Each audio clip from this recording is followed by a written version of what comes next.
We are back. I'm Matt Leck. With me as ever, David Griscom. And Tamanisha John, she's an assistant professor in international relations from Clark Atlantic University in Atlanta. Tamanisha, thank you so much for joining us this evening. Thank you so much for having me. And I will say Clark Atlanta University because people get upset when you say Clark Atlantic. Clark Atlanta University in Atlanta. Thank you for the correction. Let's talk about Barbados. What should be big news to all citizens of republics on this earth, but maybe isn't as covered as I think it should have been. Barbados is is freeing themselves from the British Queen, basically.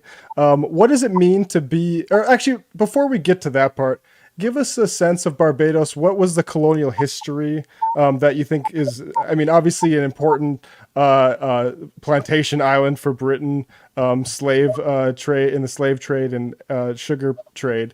What's the colonial history that in Barbados that people should know about?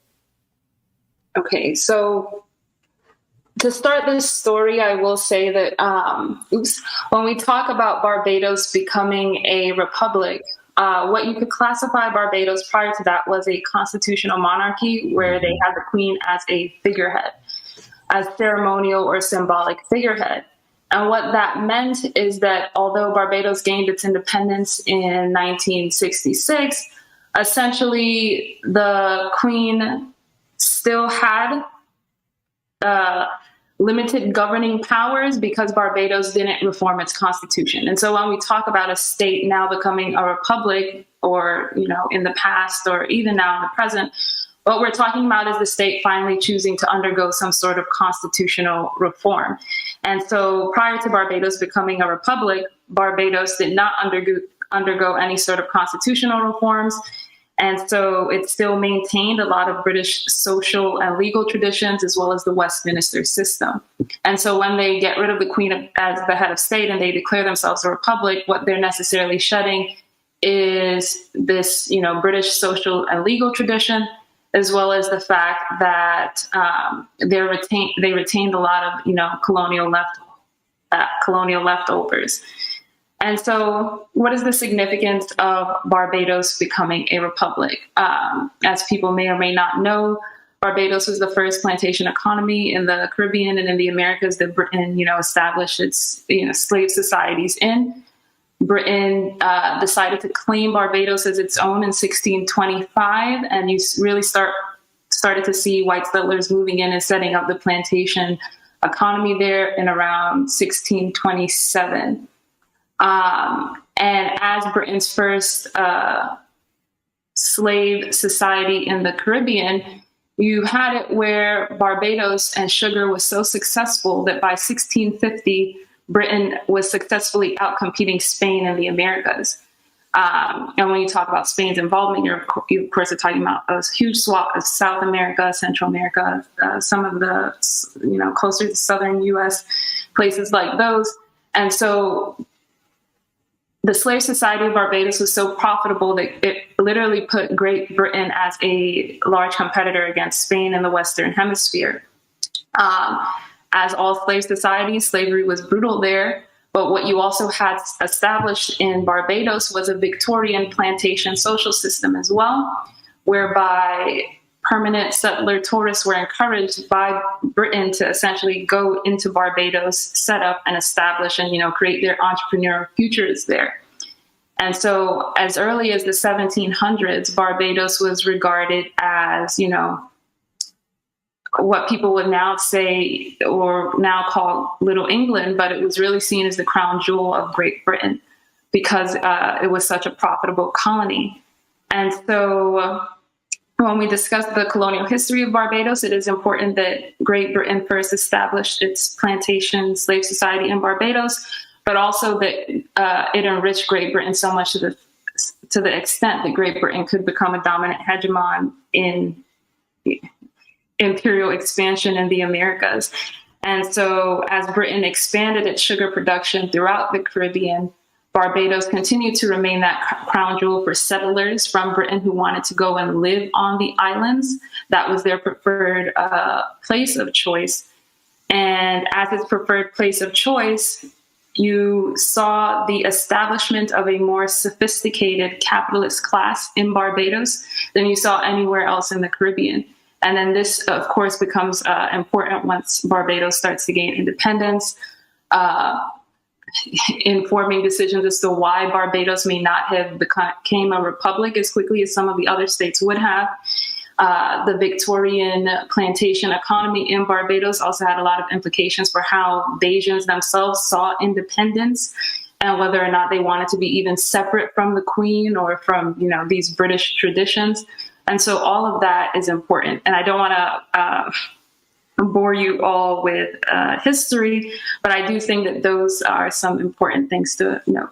No, I think we love the history here. I mean, one thing that I know, it's interesting you make that point about the settler sort of tourism angle is one of the lead, I think, one of the bad guys in the Salem witch trials was originally a failed plantation owner in Barbados, and then he went up to New England and started accusing people of being witches. That sort of, it's like if you're like a second son in England and don't have money, your family sends you to go like be a slave driver in Barbados, or that's the opportunity for you, I guess, at that time. Mm-hmm. So. And I don't think early Americans have the sense of how important the Barbados and other Caribbean islands are. Like that was the main reason. Like it wasn't to like have religious freedom in Massachusetts, right? It was to take the commodities out of the Caribbean and continue the slave trade. And actually, sugar once informed the entire global political economy. And so when you think about how small the region is as a whole, comprised of those few islands and then some landed states, when we say that Caribbean sugar fueled the world economy at the time, and the world economy being that of empires, what we're talking about is deeply entrenched and very labor exploitative, equipment exploitative sugar production on the backs of enslaved Africans. So, I mean, I want to talk a little bit, about what just happened, but out of curiosity, obviously there's going to be a huge historical and political holdover from this period. But did a lot of those families, those plantation owners and the kind of wealthy British folks, did they stick around, post-independence? Are they still sort of major players in the politics of Barbados, or have they been sort of pushed aside? So what I like to call them is a permanent white settler tourist class. They are a part of the capitalist class. In fact, when you read a lot of historical literature on Barbados, they're referred to the local capitalist class. But what they are these white people from Britain that maintain generational wealth after, the slaves were emancipated. And even now, they still hold a lot of influence in Bajan society. And you see this throughout the Caribbean, where you have white settlers that have profited off of slavery, essentially still maintaining their economic legacies in these, in these regions. I like to tell people, we rarely see a lot of white people in Guyana. But when you look at wealth concentration, 31% of wealth is concentrated in like a 3% Portuguese population, Spanish population. And so when we talk about their economic power is deeply entrenched, and it's also large. And whereas you may see the political faces of the country being Black or Indian or mixed, you do still have this white, this wealthy class, capitalist class that benefited off of the plantation economy. Yeah, I mean, you see that a lot. I mean, everywhere there was a British Empire, I feel like. Let's talk about, let's move to Mia Mottley. Introduce folks, if they're not familiar with Mia Mottley as a political figure, who she represents, and as well as any other prime movers for this republic, move to a republic. So Mia Mottley is the current Prime Minister of Barbados, and she's well known internationally because of her conversation that she sparks on climate change. She's also well known internationally, or at least in the region, for her push for greater regionalism. Mm-hmm. And so externally or foreign policy wise, I would say that a lot of people who don't know much about Barbados politics would classify her as some sort of I guess in the US, they call everyone a communist, but they would classify her as some sort of, leftist that we should really get behind. But her agenda has mostly been externally driven. When her government came into power and they did have a majority, completely wiped out the opposition, the Bayesian economy was stagnant. And of course, you have rising inequality in Barbados. I was just talking to someone 2 days ago, one of my Bayesian friends, and we were talking about how if I'm in the US, I can buy a pair of these sunglasses, pretend that this is sunglasses, for $5 US. I go to Barbados and these same pair of sunglasses may cost me $100 to $200 US. Wow. Which Bayesian person is affording that? And so in a lot of these stores and places, this is also where you see a lot of the white settler, that permanent class I was talking to you guys about. And so Mia Mottley's external positioning is seen as very socially progressive, but internally we have it where there's rising inequality in Barbados. Because of this permanent settler tourist class, Barbados was actually one of the first Caribbean countries to diversify its economy towards tourism. Mm-hmm. And that also had a lot of implications for its independence in regards to how it treated foreign investment. The Bayesian Independence Party, the Labour Party, they actually provided lucrative tax incentives to foreign investors on the eve of its independence. It lauded itself for already having a Black population that was working in the services already because of tourism. And so you do have all of these issues that have worsened under Mia Mottley's presidency. Of course, because of COVID as well, where you see unemployment and underemployment skyrocketing. Mm. And so when we talk about Mia Mottley, yes, Mia Mottley is someone who campaigned on republicanism. And I think for her personally, it was more so to push the idea that Barbados is a politically independent nation so that she could have more sway in these regional negotiations in the Caribbean. But outside of that, she didn't push republicanism through a constitutional reform or through a referendum or amendment. So what that means is that you literally are just getting that Barbados is now a republic, and we haven't even revised our constitution from these British social traditions and stuff. And you do have talks about the constitution changing next year, starting in January. And so it will be interesting to see how they change the Barbados constitution. And why is it important that Barbados became a republic and didn't make those changes to its constitution? It's because currently its constitution would still be pledging allegiance to, the Queen and these old British traditions, and not necessarily saying these are the promises that we are making to the people. And that is a huge mistake, because then you don't really know what the future struggles in Barbados would look like for the future. So when you think about countries in the Caribbean that do have independence, like Guyana, Trinidad, and Dominica, Guyana and Trinidad had strong Black power movements. They're multicultural societies, given the importation of indentured laborers into their countries, but also the fact that Guyana, Trinidad, and Dominica are three countries which went through different imperial hands during colonialism. And so you always had these competing white settler classes within them, that they needed to create those new constitutions so that they can say, we're governing for our people, we want economic justice, no labor exploitation, et cetera, et cetera. And you saw this whether or not the governments were, left or center left, as in, Guyana or Trinidad, or even if they were conservative, as we saw in Dominica at the time that it made those changes to its constitution. But because Barbados became a republic and it hasn't put forward any of those goals, it is purely symbolic. But even though it is purely symbolic, and this has been something Mia Mottley herself has been working on since 1988, I do think that it brings about three important changes or questions.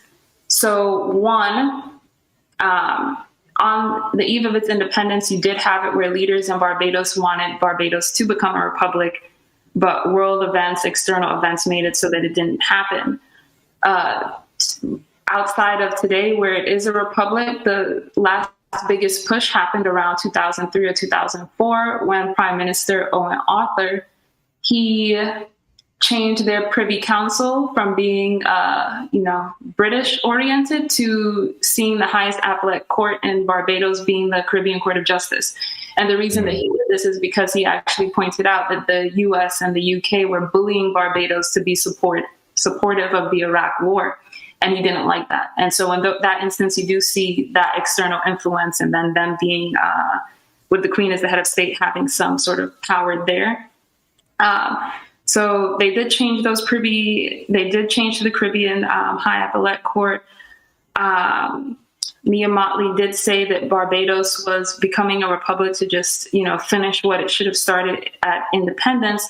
But also the Queen, when she became the head of state for a lot of countries in 1953, I think it was 67 countries back then. Today, now she's only the head of state for 14 countries, and 8 of them are in the Caribbean.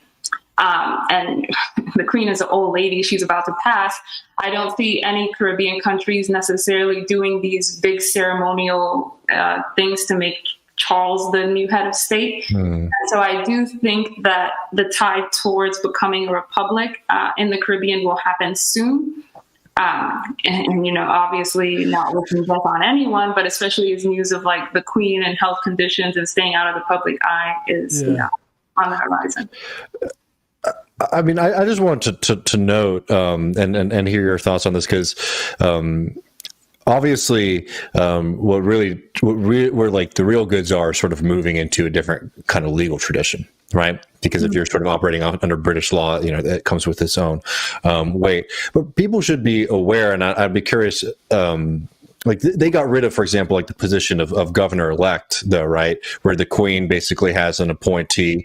But I'm just saying this because, like, in Australia, because obviously, like, everyone sort of knows that, like, yes, it's a ceremonial position. But in the 70s in Australia, the Queen actually did intercede in, like, the internal affairs and had a sitting prime minister step down. And obviously, the Queen doesn't want to do that typically because, one, her power is just weak in the sense that most people don't respect it. And I think that, it would be a constitutional crisis for her to try it again today. But like, those kind of like, even those symbolic powers, right? Every once in a while, they sort of, poke their head up in really troubling ways. So it is like, even if like it might seem outlandish today, it is worthwhile to sort of eradicate any kind of potential of, jolly old England sort of, sticking their head in internal politics in Barbados. Mm-hmm. Yeah, and I don't want to downplay Barbados becoming a republic because it is a pivotal moment. I just want, I guess, make people aware that while this is a pivotal moment, we should also be looking at the constitutional end, and as you said, like those, what's changing legally. Because so far conversations from government officials in Barbados have said, oh, nothing is changing in Barbados, we're just a republic now. Mm-hmm. And I don't think that is enough. And so this is what I mean by Mia Mottley's external impact and how she's viewed externally versus how she's viewed internally. A lot of people internally were asking, okay, now we're a republic. Is that going to help the fact that we're underemployed, that COVID is here, that we don't have these tourists coming in that our country was dependent on?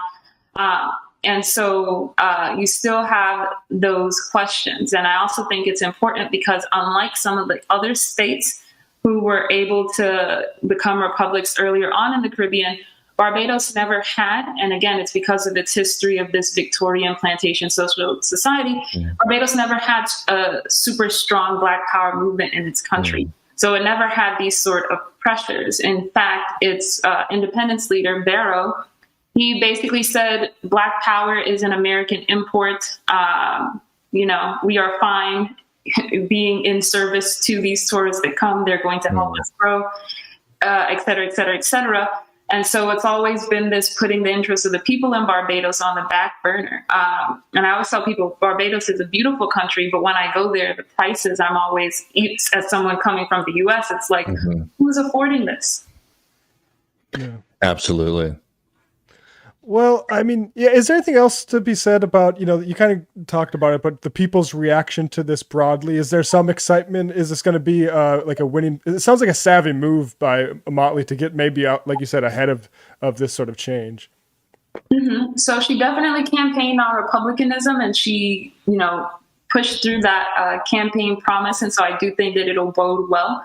I also think that choosing Rihanna as the first, national hero of Barbados was also very strategic. Mia Mottley herself is the first woman prime minister of Barbados. The president that was elected is also a woman, and now you have Rihanna as this national hero. I think that from changing out the symbol of the queen to these symbols of like people that Bajans actually love is something that bodes really well for Mottley's government politically.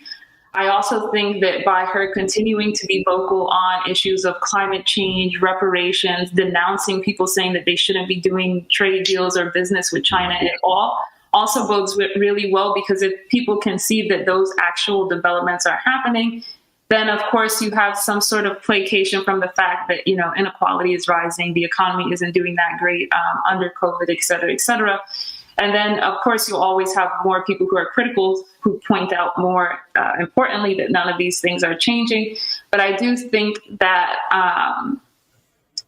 again, people are happy about it. There's nothing to be sad about, getting rid of the queen. You do have the opposition government that is like, oh, you shouldn't have done this so quickly, yada, yada, yada. But also the opposition they did get wiped out. Let's be honest. So, yeah.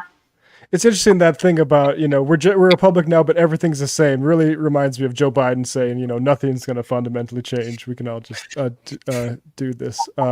You mentioned China. There's a headline from Bloomberg. Barbados splits from the Queen, trading one empire for another. The new republic should be wary of swapping the purely symbolic figurehead of the Queen for a deeper servitude to China. What's your reaction to that, Tamanisha? So these rise of China and Barbados being subservient to China piece, I think what they really show is exactly why Barbados becoming a republic was a good move. Like, they're trying to harken back to these old imperial rivalries that you would have seen with like Britain and Spain and Britain and France and stuff, but it doesn't necessarily bode well. And so they did it in these sort of like fear mongering ways to say that, the Chinese are influencing your government, economy, et cetera, et cetera, et cetera, because they have to make it sound so much more worse than their actual imperialism, since people aren't going to want to identify with the US or these European powers that were already there, or places like Canada. And so I actually think, and this is a bonus for Mia Mottley having this sort of foreign policy vision that she does, she actually did do a great interview with, I think it was that BBC reporter, who essentially asked her like, oh, isn't Barbados selling itself out to China? And she pointed out that questions like that assume that people in Barbados cannot think or act for themselves, one, and that's also what not being a republic entail. And two, it also belies it also undercuts the fact that all countries are doing trade and business with China, including the United States. And I also have the view that China is engaged in capitalism. It is engaging with these states that are less developed than it. And it is doing so in a way where those states can sell their agricultural goods. And, people could say, oh, but it's stopping them from industrializing because they're just trading in these simple commodities. But that's what every single country has done. And so it's just like, that's just how the system works. So it's either you want to overthrow global capitalism, so that's not how states are functioning, or you just don't like the fact that China isn't an Anglo-Saxon country. Mm-hmm. Yeah. Yeah, that's very well put. Anything else going forward? We talked about the need for a new constitution. What else is, I think, a severe priority for people in Barbados? Not just for Barbados. So I guess that this could be my part where I'm a bit more hopeful for the future. But I'm hoping that Jamaica gets its act together soon, and also becomes a republic. And I say this because you've had it where in the past Jamaica has not been one of the states that really helped push sort of regional integration work or even federation. They've always been the first to back out and seen those things tumble. And something that was frustrating to me is, after Barbados became a republic, a lot of the major newspapers in Jamaica, they were asking, is it wise to name Rihanna the national hero? Is Rihanna's dress too scandalous? And it's like, really, that's the main question that you got from Barbados becoming a republic. And I really think it's because of the capitalist relations and also capitalist foreign relations happening in Jamaica right now. So my hope is that within the next, hopefully, decade, you do see it where no state is holding the ceremony for Prince Charles to become a head of state. And these states all decide to become republics, and to see if that helps for more regional integration in the Caribbean. And one, I really think that more regionalism is necessary, because in moments like now where we have COVID, or even before all of these other external crises which super negatively impact the region, states have to, and states do realize that they have to work together. A couple months ago, I was on a conference call with Caribbean ambassadors and heads of states, and some heads of states and ambassadors from Africa. And what they were talking about was how they could share COVID vaccinations and other sorts of technologies with one another, with the recognition that, all of these big developed countries aren't coming to help them. And things like that make me really hopeful for the future, especially in regards to governance of the region, more so because I think that it makes people realize that we can't tackle this on our own. Because how are you going to compete with me for tourism if the tourists aren't coming?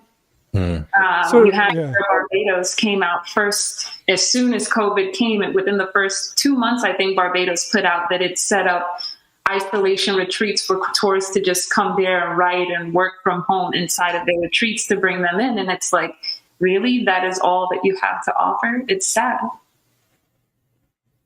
Yeah, I mean, that's interesting with the COVID vaccine technology. It's like mutual aid among, nations. Very interesting stuff. Well, Tamanisha John, she's an associate professor, international relations at Clark Atlanta University in Atlanta, Georgia. Tamanisha, you can follow her at Tamanisha John. Thank you so much for joining us this evening. Thank you so much for having me. I appreciate it.